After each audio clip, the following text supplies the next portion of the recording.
time it is. Marvin Devine, Huber, Axel,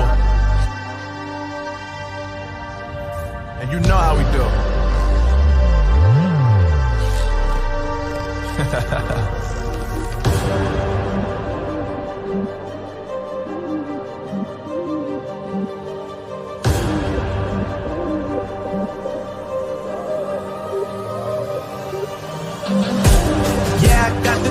Yeah, I got the juice.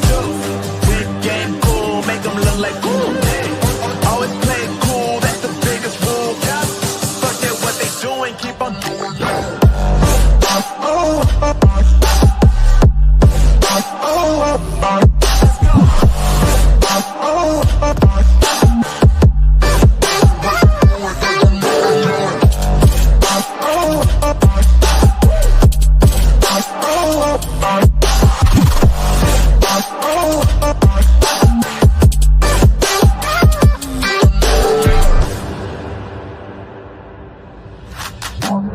I've been making loot since like 22.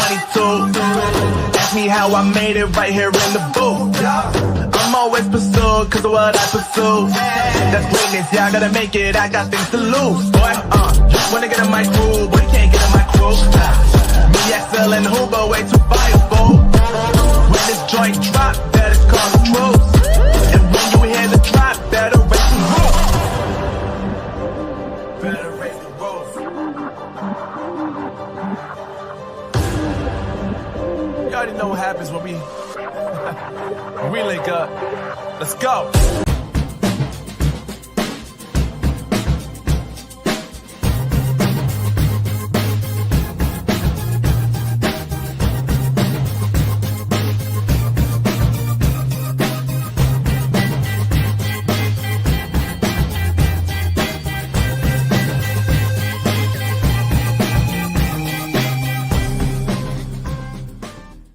Good afternoon and good evening and welcome. Welcome to another episode of Kidney Hub East Africa. I am half your host, Steve, the Kidney Nurse. Welcome and good evening if you're watching from East Africa, and good afternoon if you're watching from the United States. It's a pleasure, and I really mean a pleasure to be here today.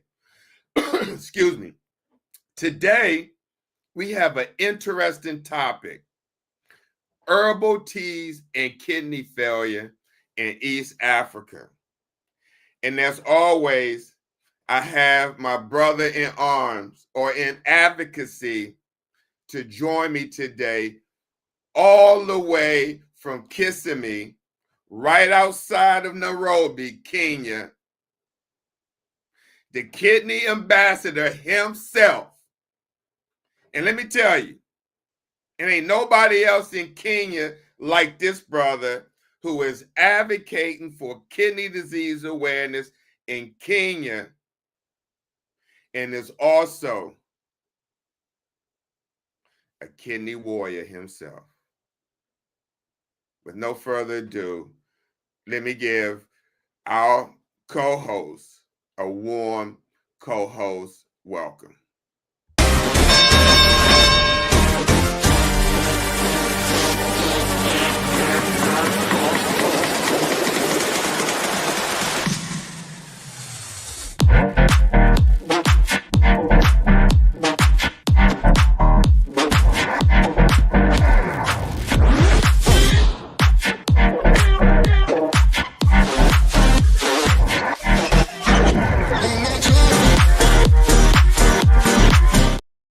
Brother Moses, what's going on? Hey, Brother Steve. How are you? Good evening. Welcome and good evening to you. Okay, thank you very much. I'm glad we are live and back today. My name is Moses Kennedy. For those who do not know me, I'm the Kidney Ambassador. And now you are watching Kidney Hub East Africa. Thank you so much for joining, and we are glad to host you. Thank you, brother. Thank you. Well, today, you saw the topic that we're going to be talking about today, herbal teas and kidney failure in East Africa. And I know you've seen a lot of this in Kenya. You've seen it on Facebook, on TikTok, on social medias, where you have people or companies marketing herbal teas, right? Now, the literature says that many Kenyans and East Africans use herbal teas and supplements. Some are safe. However, others are contaminated, adulterated, or sold as miracle cures. And this can cause what a lot of people don't know, Brother Moses. I just talked about it before coming on TikTok. Many of this can cause acute kidney injury or worsen kidney failure because there's certain ingredients that the organization here, the American Kidney Fund, says certain ingredients in these teas can cause damage or the way your kidneys are functioning. And so that's why I wanted to dedicate this episode to this topic. What do you got to say about it with these so-called herbal teas that claim to be miracle cures to help with kidney disease or kidney failure? Well, thank you very much, Brother Steve. Uh, this this topic is a subject that is basically less discussed, and this is where most warriors, if not all, get it wrong, because most warriors, just like anybody yearning to get cure, to get cure and get out of that burden of a chronic condition. And sometimes you get to the point of being desperate, of trying any other means. So this is the reason as to why most people fall victim of using these herbal medicine from mostly unscrupulous businessmen and women. Yeah. But Brother Moses, you being naturally born in Kenya, they say traditional medicine is widely used across Kenya and East Africa for common ailments and chronic problems. Then it goes on to say it is culturally important and often the first choice for many people. Can you talk about that? Oh yes.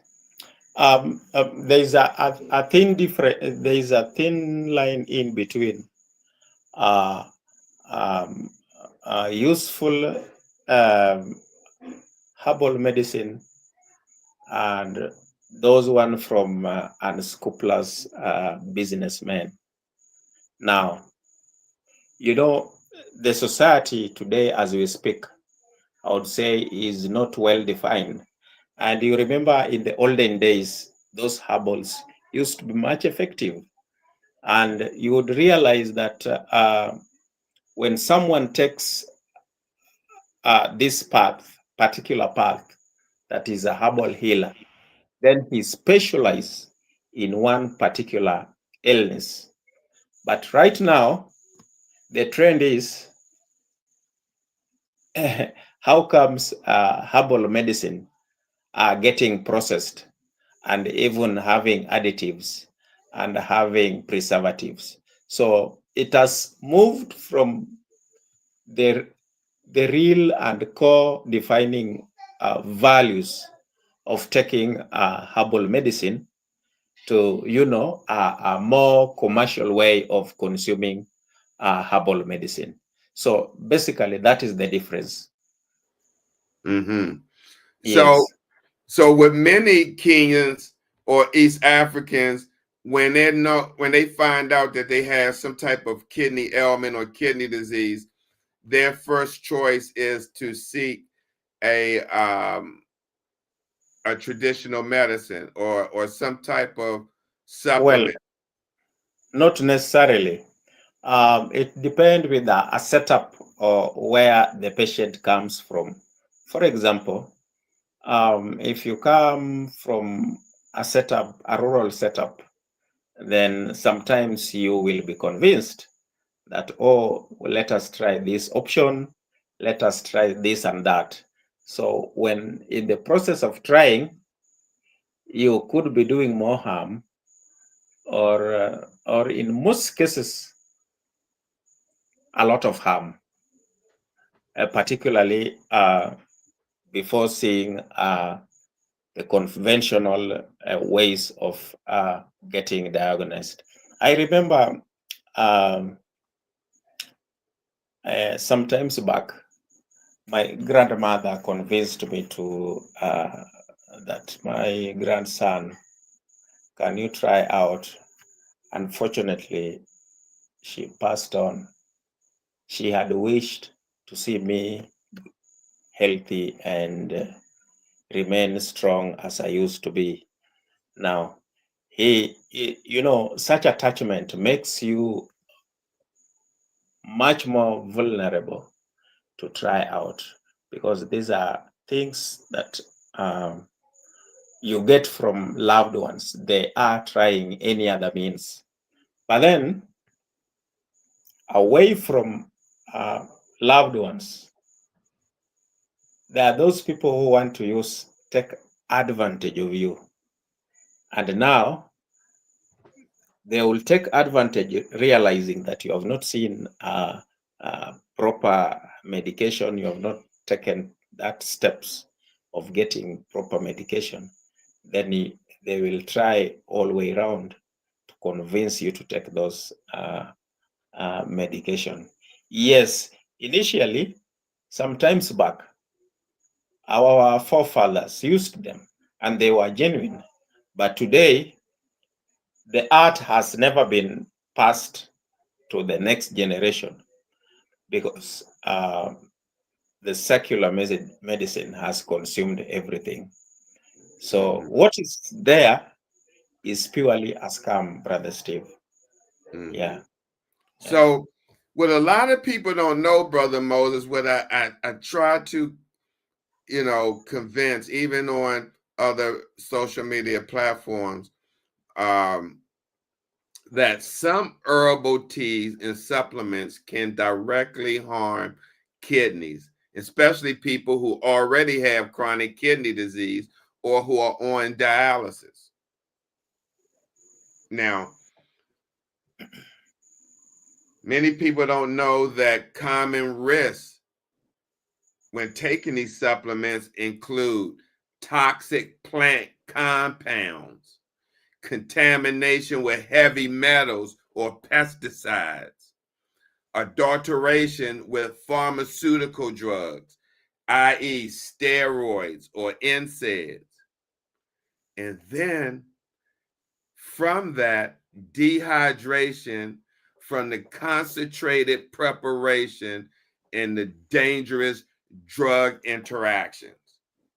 And a lot of people don't think about this, especially if you're not medically inclined or medically knowledgeable to even think of the ingredients that can harm me. Because some people, hey, they looking for hope. And if, like you said, these scammers, they put something on the package to make you think. They come up with these different advertisements, and some may even have somebody say that it helped them, and it really didn't. It's just a ploy to get people to purchase the product. I had a young lady reach out to me through another social media platform, and she said that she had purchased some herbal tea and she's been using for several months, and she hasn't seen a difference. She said her feet are still swollen. Everything is still going on that was going on before she took the product. Then she asked me, what else can she do? Because she loathes the dialysis needles. And for many of you, hold on. Where is it at? These dialysis needles. She don't want to get stuck with these needles. So she tried to do everything she could to prevent that from happening, and pretty much did more harm than good.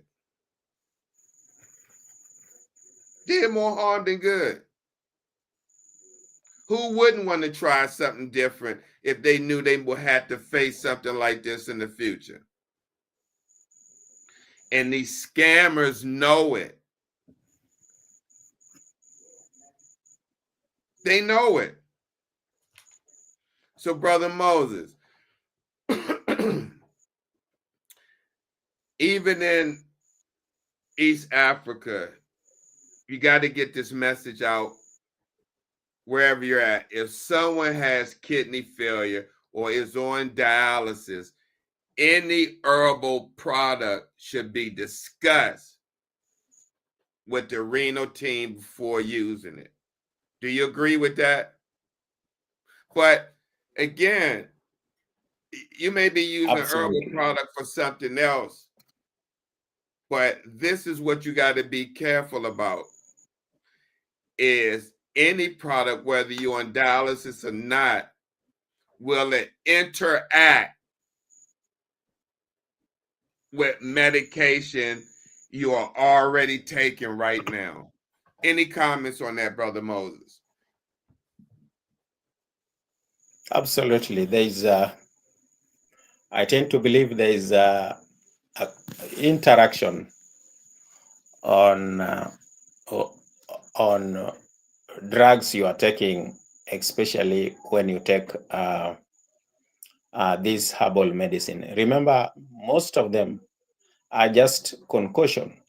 As I've mentioned before, it is a well-articulated form of marketing that will definitely swindle you your hard-earned money, because after all, you are looking for anything cure.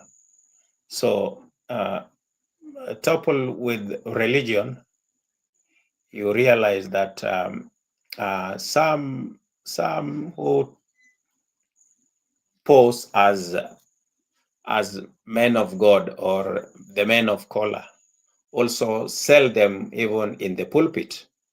So this makes it even more worse to curb these menace. Yeah. Absolutely, brother. And I'd like to say hello to P. Teach. Welcome. Yes, we're back. And thank you for joining us today, P. Teach. I appreciate you and your support.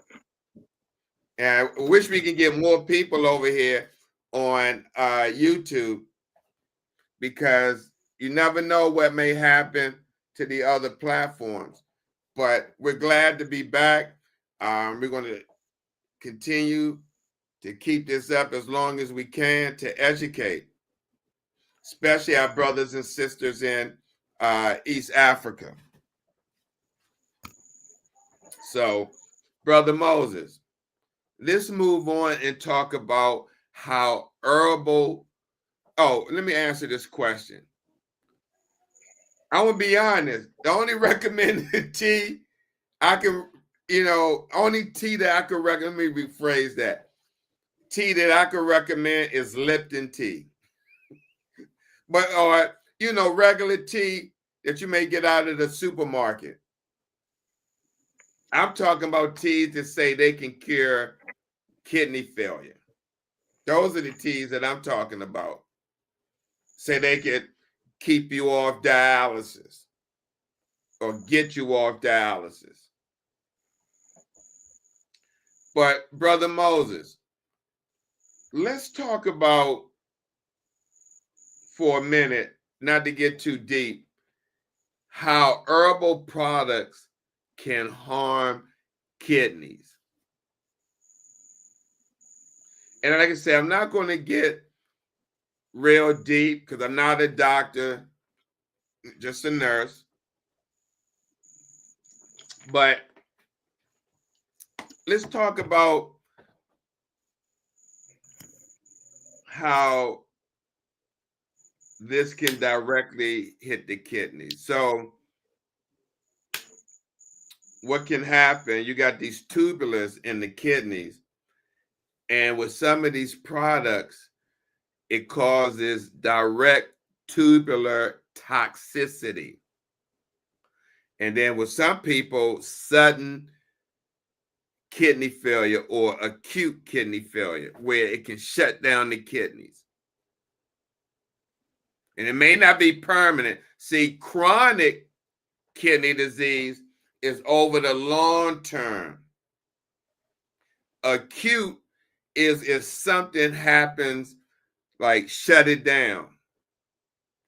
Some foreign substance or something happens to where it shuts the kidney down, and then dialysis got to come in to kind of let the kidneys rest and take the place. But what normally happens, they talk about immune-mediated reactions, will go to interstitial nephritis or KAI nephritis, inflammation of the nephrons. We're talking about like heavy metals and other substances in these products that can cause this acute condition.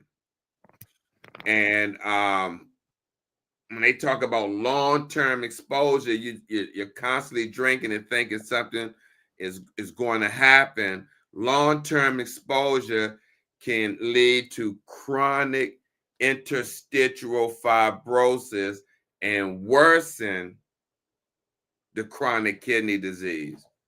And then they talk about heavy metal contamination, lead, mercury, arsenic, nephrotoxicity, and systemic poisoning. And see, the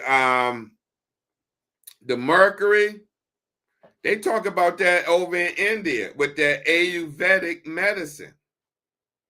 You don't know what they're putting in these ingredients.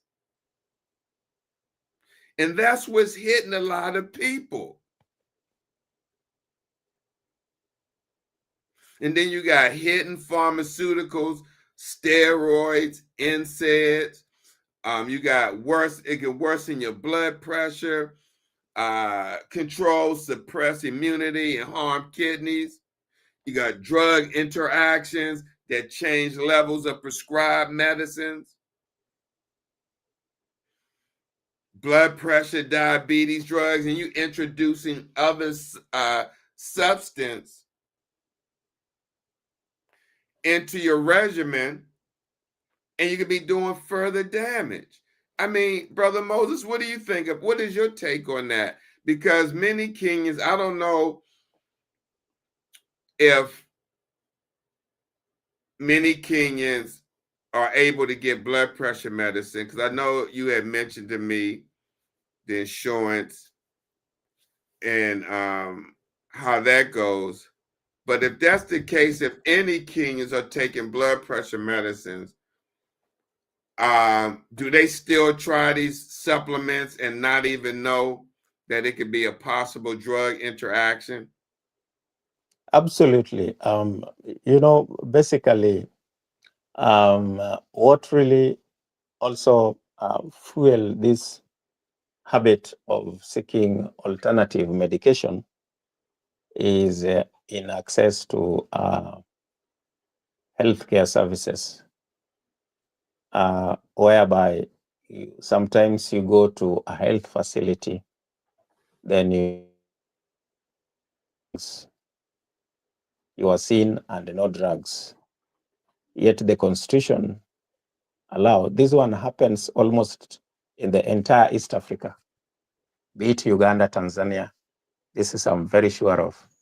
It is really more worse here in Kenya, where corruption is consuming every sector, and it is finishing. It is making access to healthcare a problem. So, what if somebody comes with an alternative, a cheaper way, promising to cure or to heal a certain kind of health condition, diseases?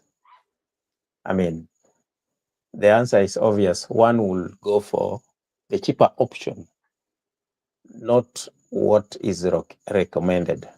So that is also a big factor. Yeah. Yeah.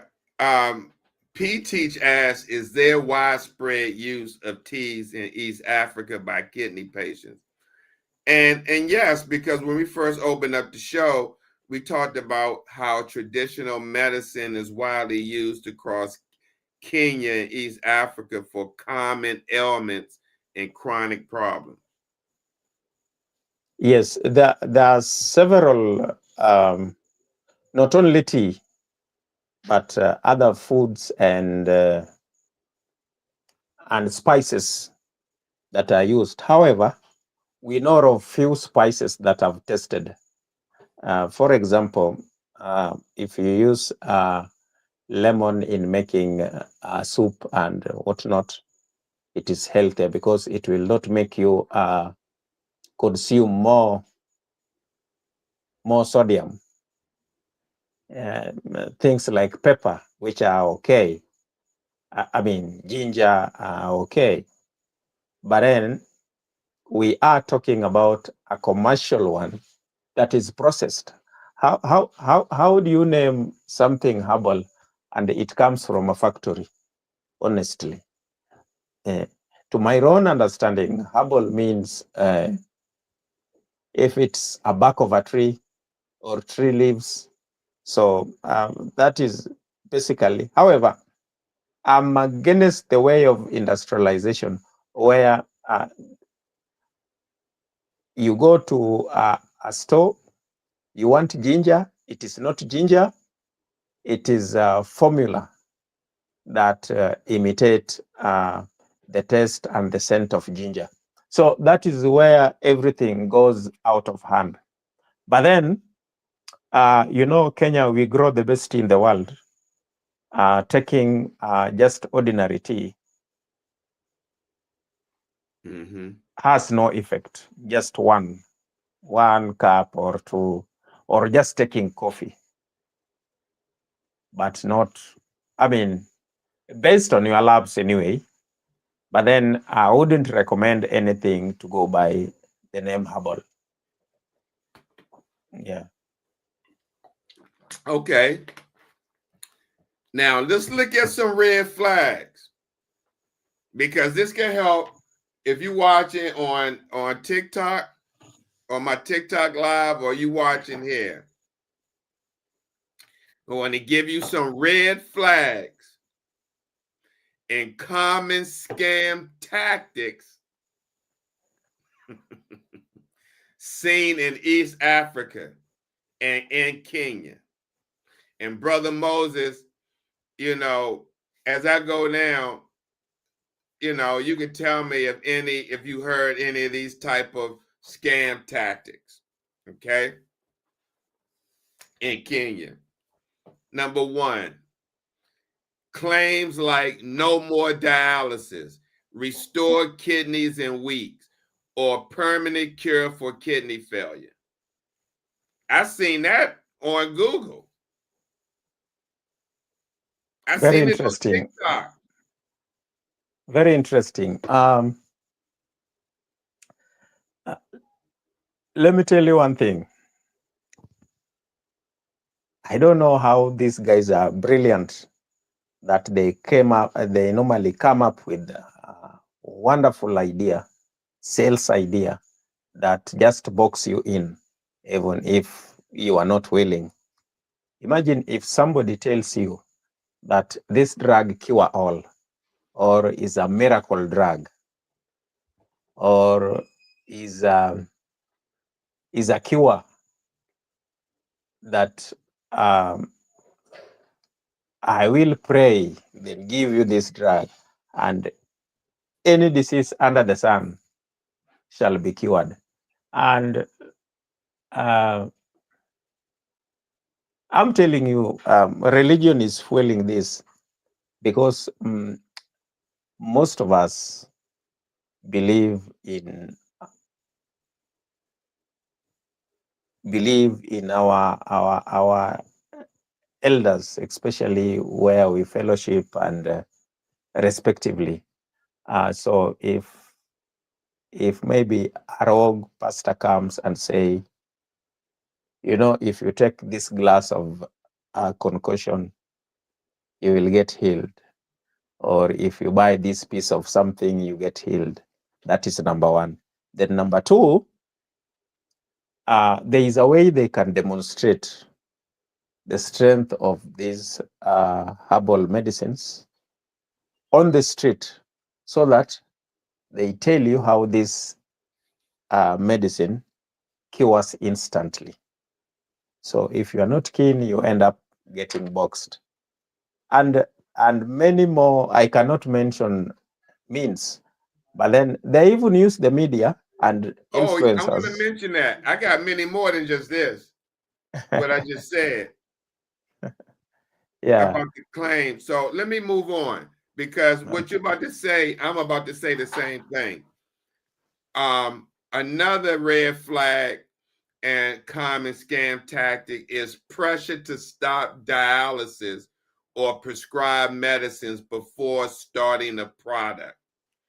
You may hear something like that in Kenya.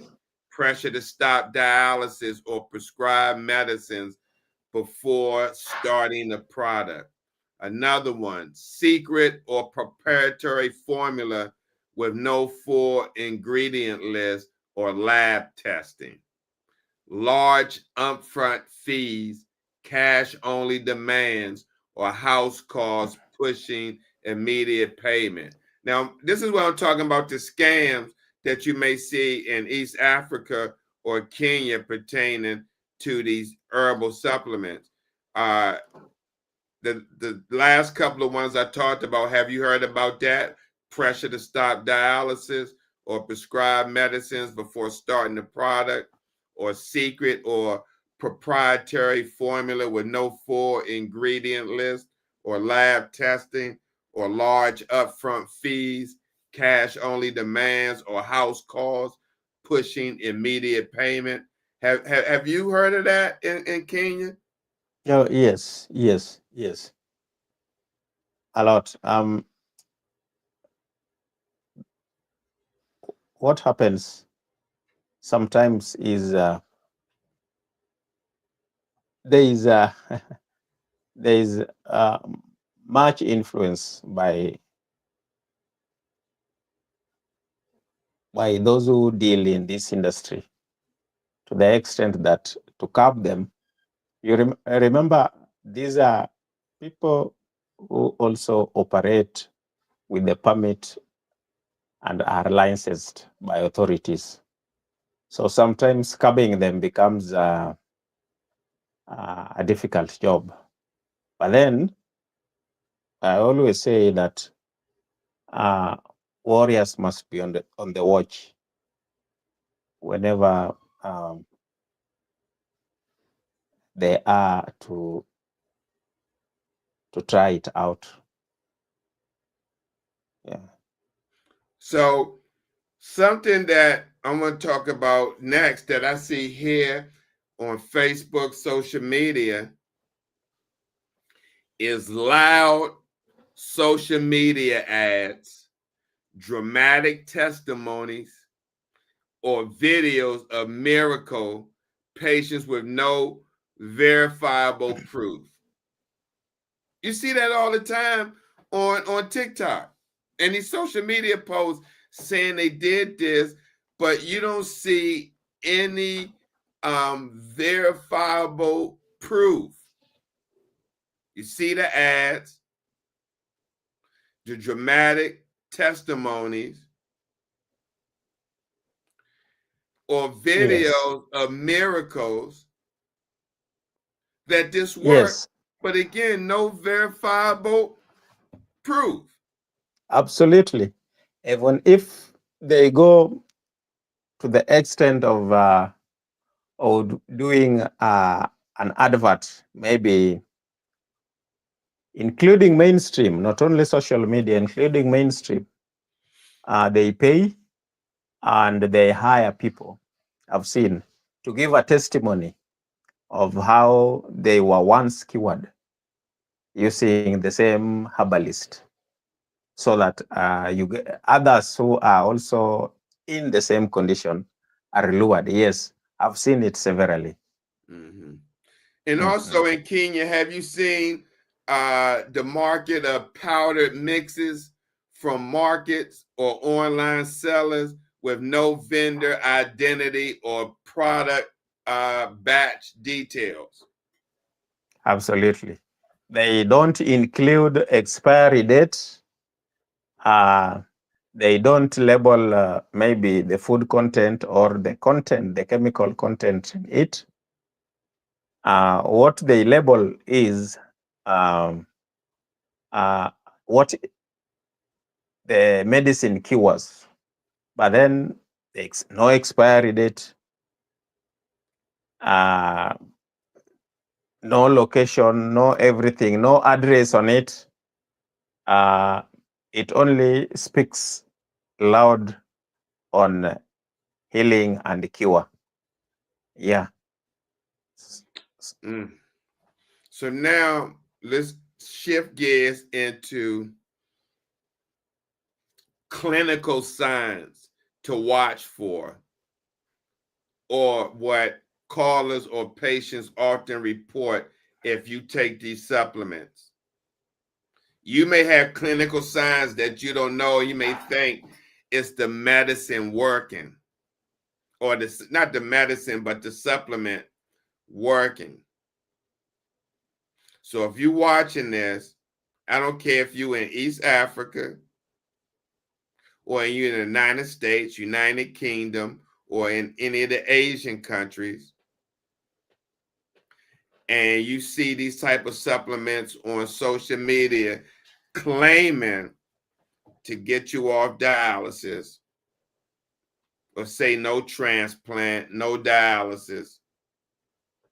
If you ingest these products, here are some clinical signs to watch for. Reduced urine output or dark tea-colored urine. I repeat, one of the clinical signs: reduced urine output or dark tea-colored urine.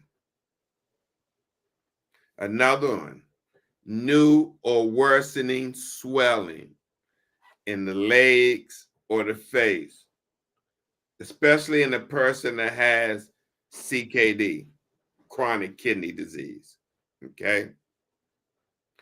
Another clinical sign to look out for: nausea, vomiting, poor appetite, severe fatigue, confusion.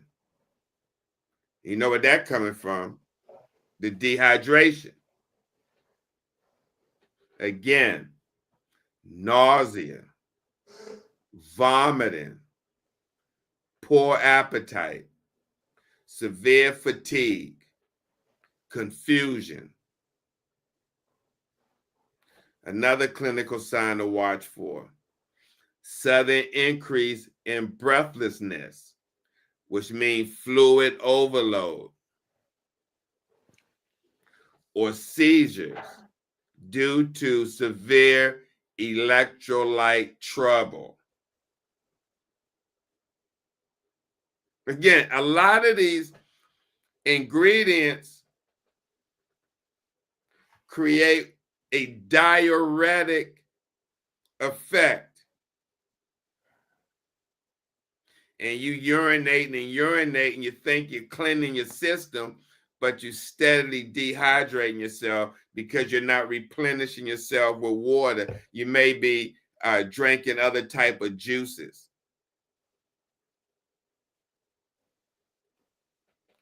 And another clinical sign to look out for is unexplained rise in blood pressure or poor blood sugar control after starting that remedy. See, that product can also contribute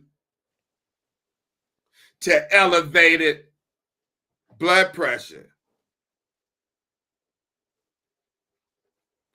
or mess with your blood sugar. So again, what you want to watch out for: reduced urine output or dark tea colored urine, new or worsening swelling in your legs and face, especially if you have CKD, chronic kidney disease, nausea, vomiting, poor appetite, severe fatigue, confusion, sudden increase in breathlessness, which could be from fluid overload, or seizures due to severe electrolyte trouble. And last but not least, unexplained rise in blood pressure or poor blood sugar control after starting the remedy or product. Brother Moses, anything you would like to add to that? Well, quite exhausted. There could be also rashes on the skin.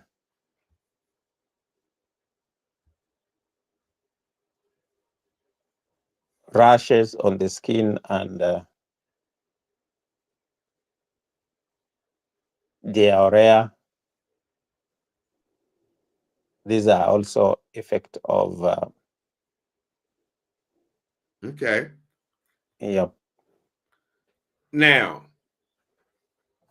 if you in Kenya, East Africa, or even here in the United States or wherever, and you take this product, any type of product, here's our immediate actions if you use it and you start to feel unwell. 1, seek medical care immediately. Seriously. Seek medical care immediately. If you're on dialysis, continue the dialysis unless your center advise otherwise. Let your doctor know what you've done. Don't feel ashamed or embarrassed. Because see, if you're on dialysis and you take one of these products, who's not to say that it can't invoke a cardiac event? A cardiac event, which we know cardiac issues is one of the leading causes of unalive and people on dialysis. So you got to be careful with this stuff. Seek medical attention immediately if you take this product and you start to feel abnormal, unwell. Seek medical care immediately. 2, bring the product, packaging, and any promotional messages or receipts to the clinic.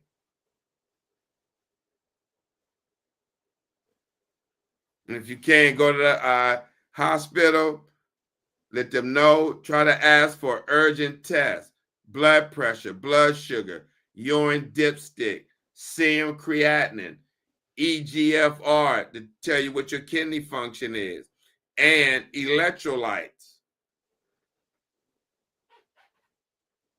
Number 4, tell the treating team everything: product name, vendor, dose, how prepared, boiled, concentrated, injected, and how long used.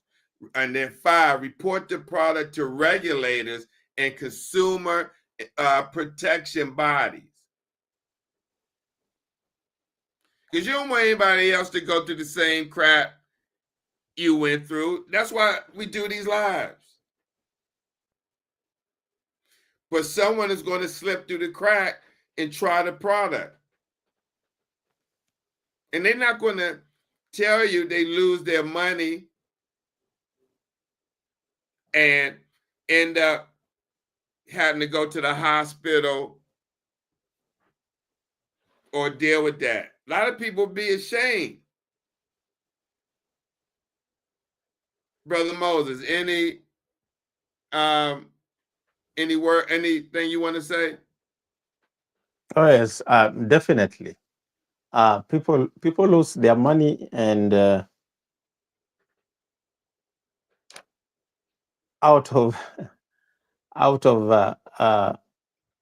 that which happens, you are seeking for alternatives, and then somebody elsewhere takes advantage of you. So we must be watch out and more so ready to open up to give every detailed source of the kind of supplement or herbal you've interacted with to your care team. So Brother Moses, let me ask you this. They have certain organizations that if one is in Kenya to report and investigate some of these product supplies. Now, I want to ask you if you heard of any of these institutions, and let me know if you have. Have you heard of the Pharmacy and Poison Board? Yes, it is the government's wing to regulate drugs and yes, drugs in the country. Yeah, they talk about they are a national regulator for medicines and herbal product safety. Yes. They report suspected harmful products, adulterations, or adverse events. And they give the website www.pharmacyboardkenya.org. And then they have another one, the Ministry of Health, Kenya, local public health follow-up and policy support. You heard of the Ministry of Health? Yes, Minister of the mother umbrella of all. Then the Poison Board sits in the Ministry of Health. So yes, regulator of drugs and poisons in Kenya. And then the Competition Authority of Kenya for false advertising or unfair trade practices. Yes. And then I guess they got the County Health Office and the County Director of Health for local referral, investigation, and community outreach. Oh, yes. Oh, yes. That is within the county governments. Mm-hmm. It's a division within county government. Yeah, so where do we go from here? We got about 10 minutes left.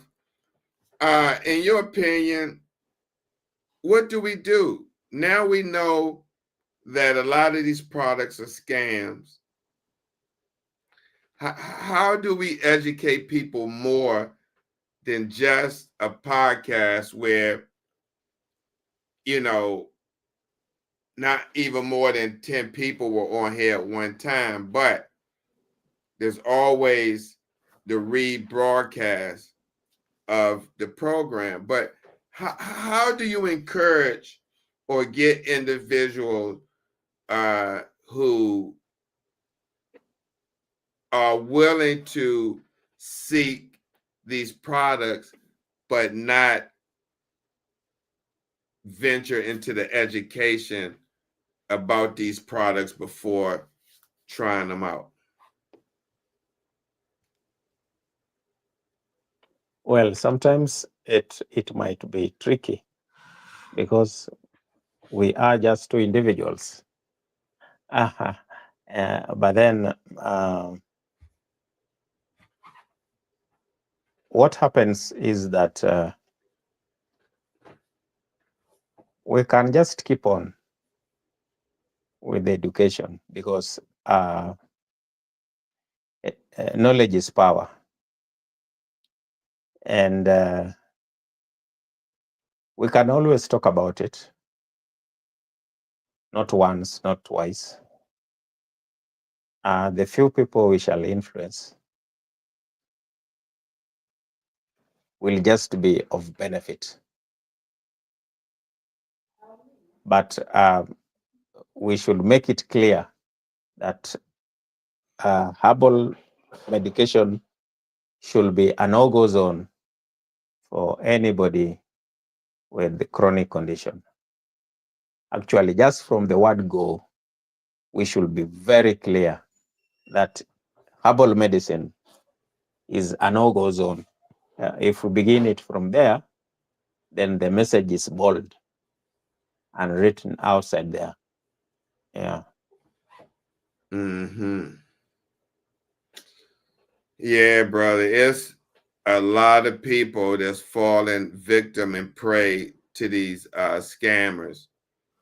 And, I know I'm going to continue to do all I can to educate the public about these supplements that don't work and it can cause damage to your kidneys.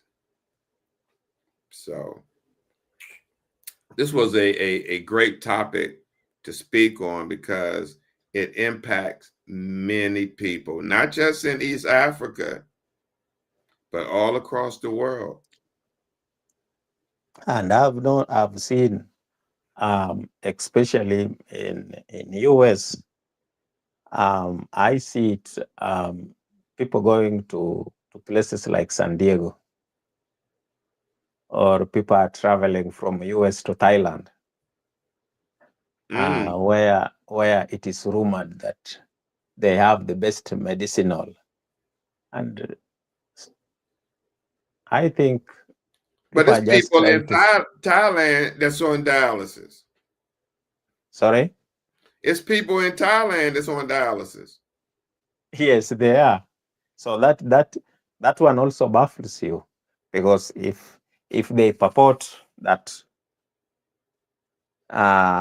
this one can keep you off dialysis, and how comes people in Thailand are on dialysis? Yeah, I say Yeah, the same thing about the people over in India. yeah. You Same to got a lot of India and China. those products, Ayurvedic medicine out of India, and you got 10% of the population are impacted by kidney disease, but yet you claim that you can take people off dialysis, no transplant. And it hasn't been, again, no verifiable proof. Because again, if that was the case, that person would have the Nobel Peace Prize. Absolutely, I agree with you. Um, we've seen those who even purport to be selling a magic cure to every cure, line up in public hospital. You wonder, why are they not taking their own medicine? Rather, they know it is not working, and they are lining up in public facilities to get treatment. So I think maybe even the regulators we have should sit down and restore sanity by making proper legislation. Because any claim somebody comes up with it and one sells and makes a kill, by the time you realize, one keeps profit and many are harmed. Yeah. Yeah, it's unfortunate, but that's the world we live in, and Absolutely. people would try to take advantage of any situation for money. Mm-hmm. But people Because also have to watch yes, out that these products also contain harmful ingredients that can impact the kidney, and make your situation much worse than what it is. And a lot of these products don't tell you that, and a lot of people find out the hard way. Maybe end up having to go to the emergency room after ingesting these products because they feel a lot worse than what they did. So, well, it's brother, quite unfortunate. It's it quite is. unfortunate, especially with the gaps we have in Africa and most of East Africa. For example, in Tanzania alone, by the year 2024, July, they only had 259 machines. That is in the whole country. So such a gap, already with that gap, definitely the herbal healers will also try to have a catch. Mm-hmm. And a country like Uganda has 51 machines total as per 2024, of which 51 19. dialysis machines. Yes, these are real figures I'm giving you. Wow. Of Now, 19. how many people are affected though in Uganda? Well, that is, I'm not sure, but it is about 17 to 15% of the population. Did you freeze? No. I'm saying maybe the population is about I can't 7 hear to you, brother. 15%. Oh, I you can't can't hear me? you. Can you hear me now?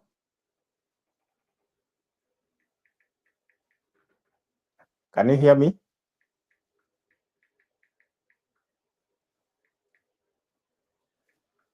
Am I can't hear clearer you. now? Can you hear me?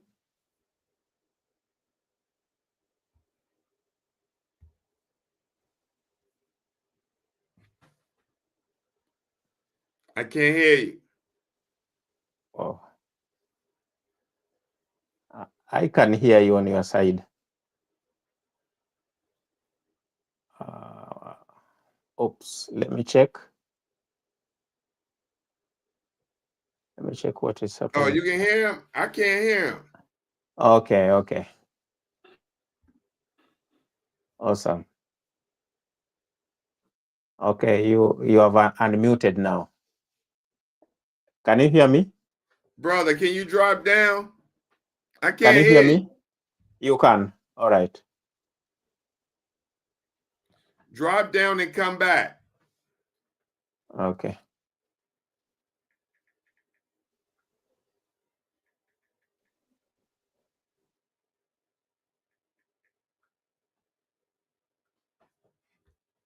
All right, what's up, Nikki? You can hear him or you can hear me. I can't hear him. I don't know what happened. But how you doing, Nikki 4010? Thanks for coming by.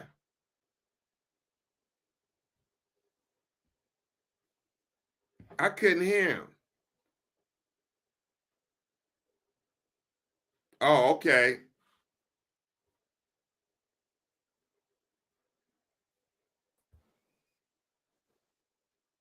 Brother Moses, can you hear me? Yes, I can hear you. I can't hear you. Did you mute anywhere? That's crazy.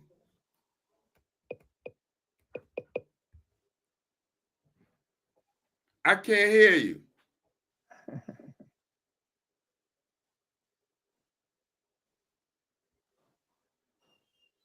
Okay. I can hear you now.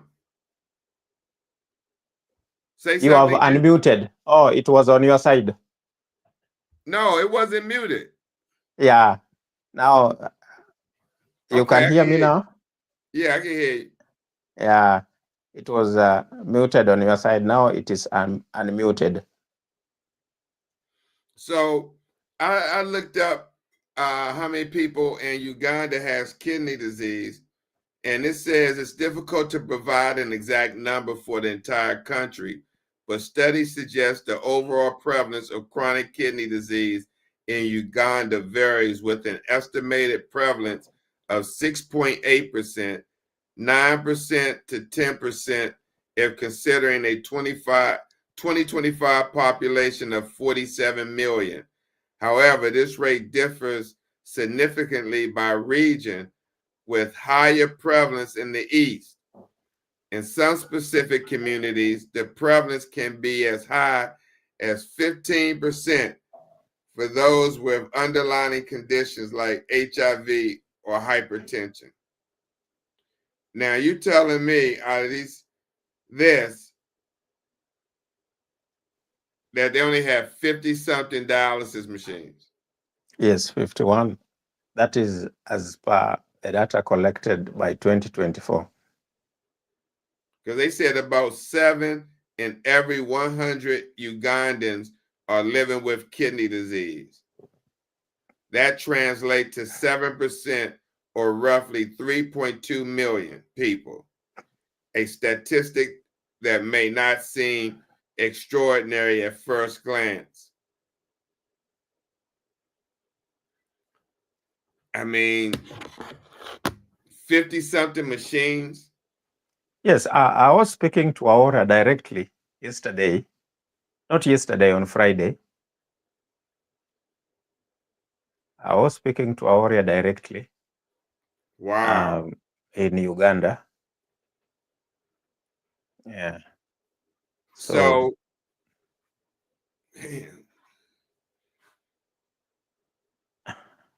it is not easy. It's not easy. Yes, it's not easy. how far is that from Kenya? Sorry, how far, Uganda? Very quite close.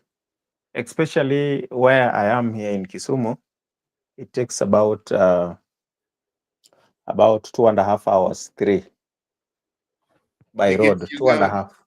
Yes, to get to Uganda. 2.5. Yes.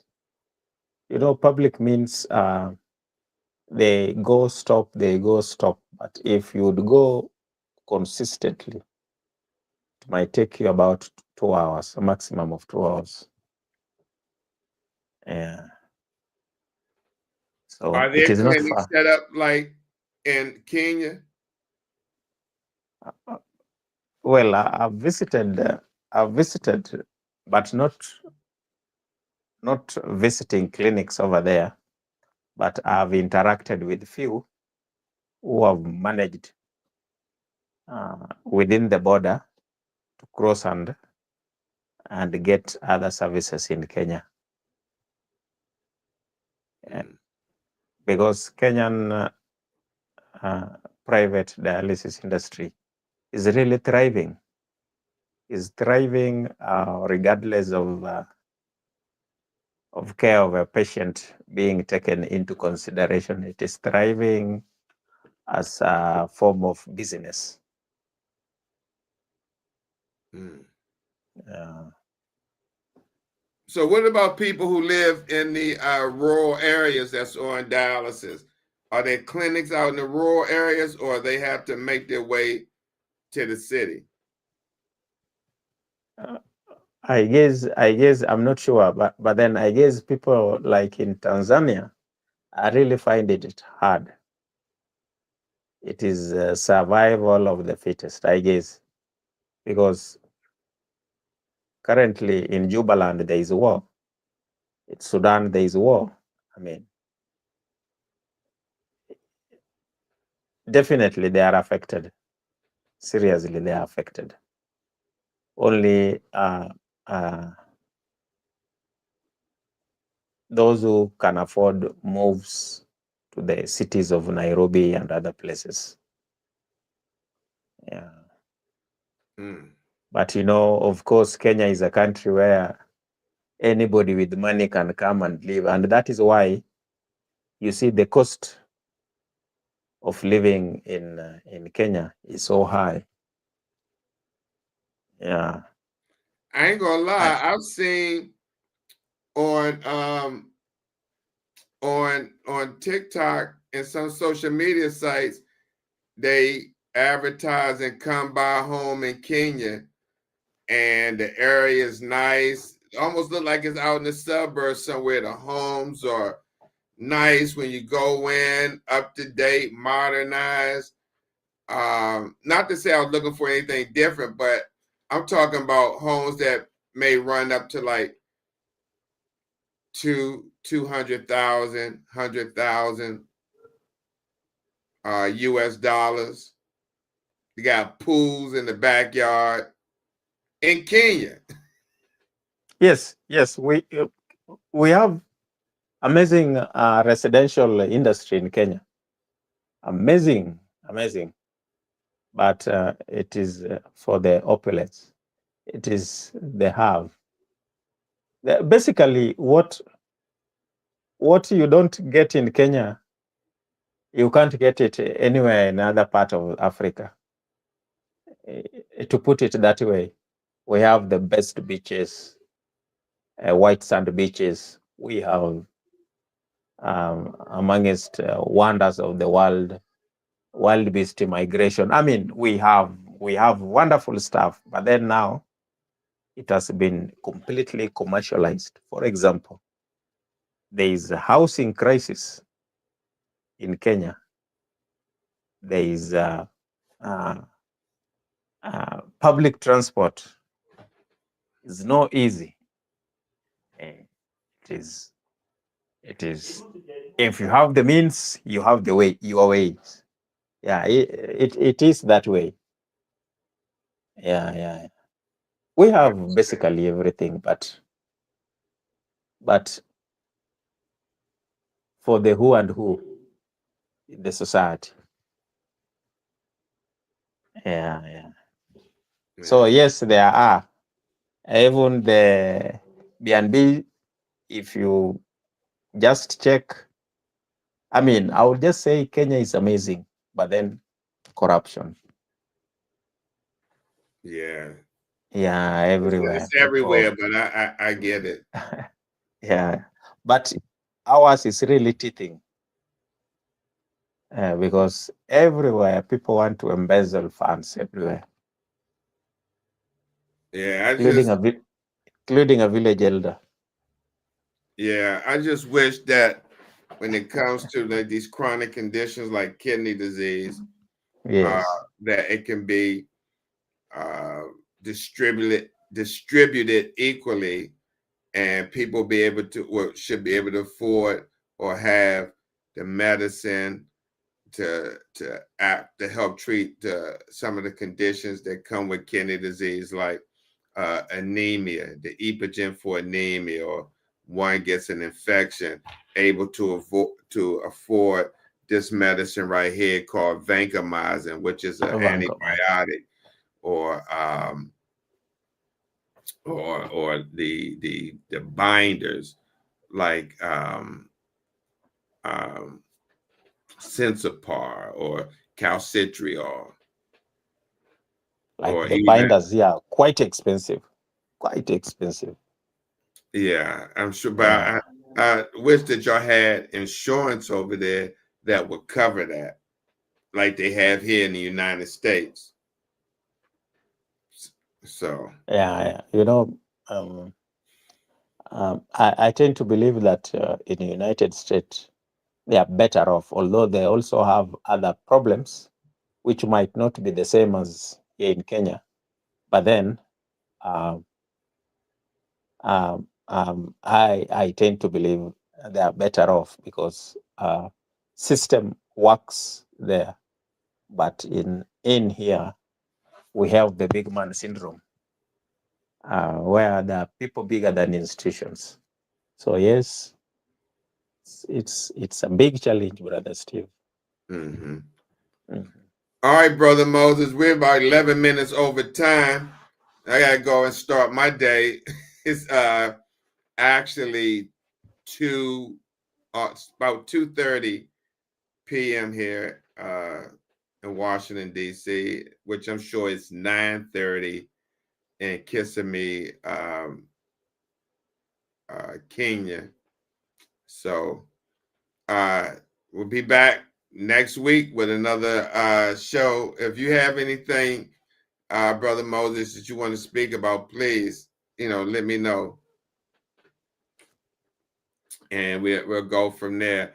But I want to thank Brother Moses. You have any last words before we Oh head out? yes, as always, I want to encourage you to keep all our listeners, those who are watching, please keep in touch. Brother Steve is a man with a wealth of experience spanning so many years. So always you can even avail your questions and to be answered directly on real time. Thank you so much. Oh, bro, Moses, thank you for that. I appreciate it. And you definitely have a wealth of information as well, that you add to the show, and that you can help people, especially in your area. You've been an advocate for years. How many? We've been knowing each other, through social media for at About least, six what, 5 years. years? Oh, 6 years. 6 years. Yeah. Wow. Wow, that's a minute to, do education and advocacy. And so we just got to keep it up, because there's more people being diagnosed every day. Even right now, somebody's being diagnosed, whether it's in Kenya, East Africa, or the United States, or other parts of the world. Someone right now is being diagnosed for kidney disease. So, with that being said, we're going to end the show. I want to thank Brother Moses for coming on and co-hosting. And I'd like to thank everyone else who joined the show. Nikki 4010. Who else was here? P. Teach, Denise, one of my co-workers that we used to work together. And thank you for stopping by. And anyone else who's watching from TikTok or may see this broadcast later, thank you for watching. And we see y'all next week. Again, thank you for watching Kidney Hub East Africa. And we'll see you soon. Take care, Brother Moses. I'll see you soon. Oh, take care too, brother. Have a good day. All right, you too. See you, everyone.